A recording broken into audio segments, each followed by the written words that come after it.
What is hatching, Tug Peeps? OldManTup coming at you today with our Week 1 match of the Season 4 of the NPA. If you're excited to see the Pittsburgh Pirattatas play Redithan of the Nashville Preditars, smash that thumbs up button like you're playing 7-Up hardcore back in the day. So, you got to see the teams. You know my team because you watch a team builder. He's going to lead with KreselleKey, and I am going to lead with the big old Sofa King Slacking. And if you can figure out why this is called Sofa King, you are after my own heart, near and dear. We are just going to go for the body slam. Wasn't sure that he was going to leave his KreselleKey in at that point because I kind of thought the earthquake was fairly predictable. Wasn't sure what exactly he would do, but he felt safe enough to stay, and he's going to Toxic on my switch here. He had to know I was switching, so Toxic was an extremely safe play for him to go. He's going to switch out his Buki, and he's going to bring in his Nidoking, which is going to stop me from Thunderbolting and or, you know, Volt Switching if I had that move, which he doesn't know at this point. But you do, because you watch Team Builder. This one's for you. We're just going to roost up here because he's probably either going to set up Stealth Rocks or go for an Ice Beam. And if he does go for the Ice Beam, that'll do way less damage because we roosted and lost Flying type. Because, you know, cool strats and things. And it turns out I don't end up very much farther ahead than I was to begin with, which is really unfortunate. We're just going to have to switch out here. We would have ultimately given ourselves a free switch into whatever we wanted. And he's going to go for the Ice Beam here, and that's not going to do a lot. And considering we took Rocks and Spike damage, kind of thought he might not want to play loose with this because I was packing the Aqua Jet.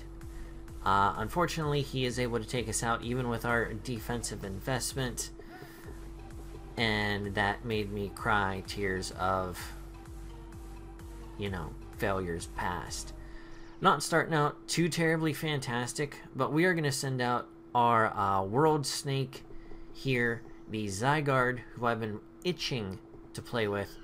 He's going to send out the Superior here. Now, against my better judgment, I didn't go for the Toxic, which I should have done, knowing 100% of the time this freaking thing was coming in. But, like I said, against better judgment, I didn't do that. Gonna go right back out in Big Bird because we have the Heat Wave and all the fun things. Unfortunately, we're not gonna be able to live 2 of these at this point with the Toxic damage and the Stealth Rocks. So that's really, really crappy. We're already on the back foot and we are playing defensive right out the gate. And that's no bueno, because if you know anything about OldManTup does not play well off my back foot. He is just going to go for what I'm going to assume to be the Hidden Power Ice, because that will do super much damage to lots of things. And here I bring out Beedrill. And funny thing, I did not have the Mega Stone or the Keystone at this point in my match.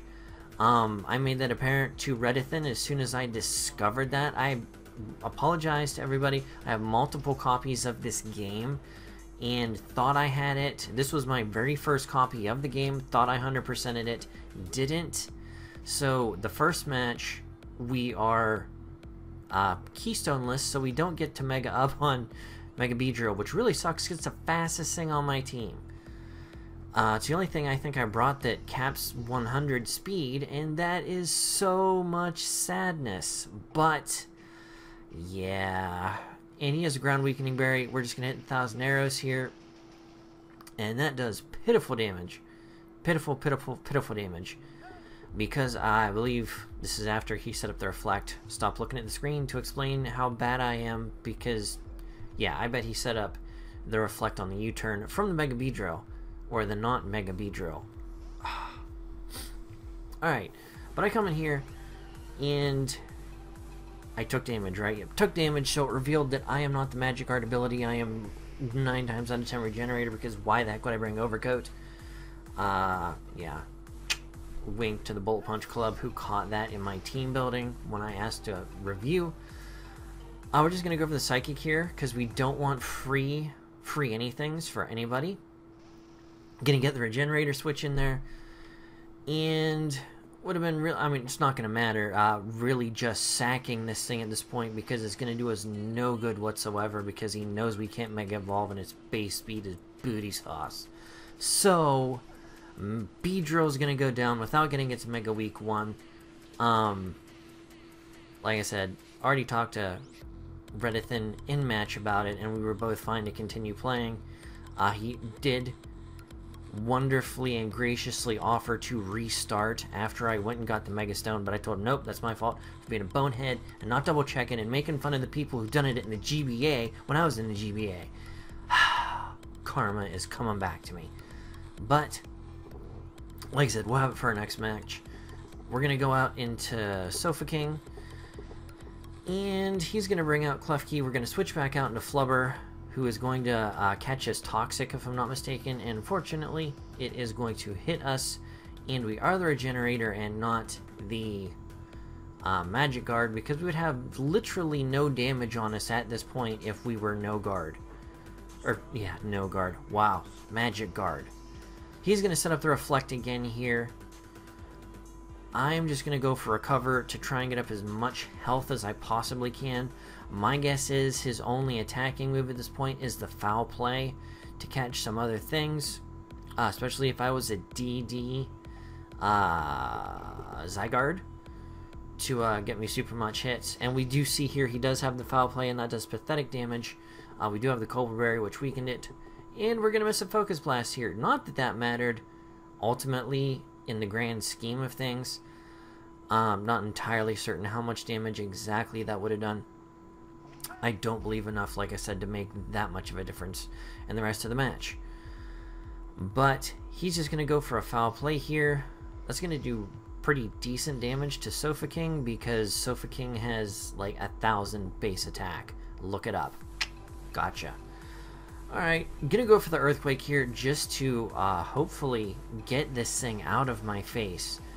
Because I was honestly expecting this thing to have the Magnet Rise at one point in the event that it beat the guy I have, you know, the World Snake guy. But Sofa King stays in here, takes the hit. I don't have a safe switch in here, so Sofa King does just have to go down because at this point the Reflect is going to wear off, so can come back in here. Going to take all that beautiful damage from those hazards that he set. And he's going to set up the Toxic here. Pretty much his safest all-around play. I thought it would either be the Toxic or again the Reflect. We are going to set up a DD because it's just a last-ditch effort to get as much damage as possible and break as many things as we can. Unfortunately, now that we're Toxic, that is going to be extremely difficult. The 1,000 Arrows is going to pull through. I was really surprised that we didn't see a Prankster Reflect go up here. Probably he just wanted to Foul Play for the damage to make sure we went down at the end of that turn. That's my guess. He's going to go into Mr. Boombastic, and I can never remember this thing's name. Blacephalon. Shows that he is Scarfed, and he is Scarf Shadow Ball, which is going to do super much damage. He's getting the Beast Boost, which is going to raise his special attack even higher than it already is, which is going to give Flubber nothing but issues. We're going to go down to half health because of all the entry hazards, and he's just going to Shadow Ball again, going to give us a ton of damage after the +1 boost. No way we're living that one. No way, no how. Isn't happening. Good golly, Miss Molly. We just got 5-0'd week 1 by Ethan, aka Redithan, of the Nashville Preditars. So GG to Redithan, who was super busy with college and work and things, and really appreciate the effort that he made to get our match done as soon as possible, because I know his IRL stuff was ridiculously busy. So thank you. Go check him out. He is a fantastic battler. I had heard nothing but good things about him before our match, And that is about all we have to go on. Week 1, we get freaking flapjacked, and we are down 0-1 with -5 differential right out the gate. So we need to swing that around.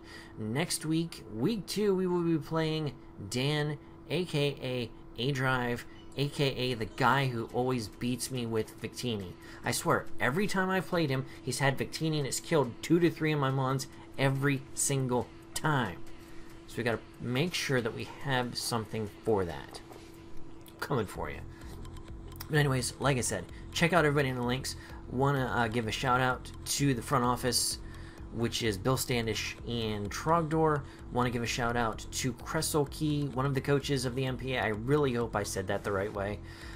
She is fantastic and recorded my match for me, which is always appreciated for the brothers who don't have the capture cards. So again, thank you very much. And yeah, guys, let me know what you think about the team. Give me some pointers. You know I need them desperately. I am not ashamed to admit that. So let me know what you thought. Definitely plenty of room for improvement. Played very recklessly in the beginning of that match. Lost Empoleon, which in my opinion was where the game was lost because I couldn't get rid of hazards. And every time somebody switched in, they lost at least 25% health. And that's no bueno ever. So, yeah, in my opinion, that was the biggest mistake. Just went straight for the defog and thought he would switch out, and he didn't. So, my bad. Alright guys, this has been OldManTup. Let me know what you think, and we will see you next time for the NPA Season 4, what will be Week 2. Alright guys, it's been OldManTup. I will catch you on the flip side. Peace.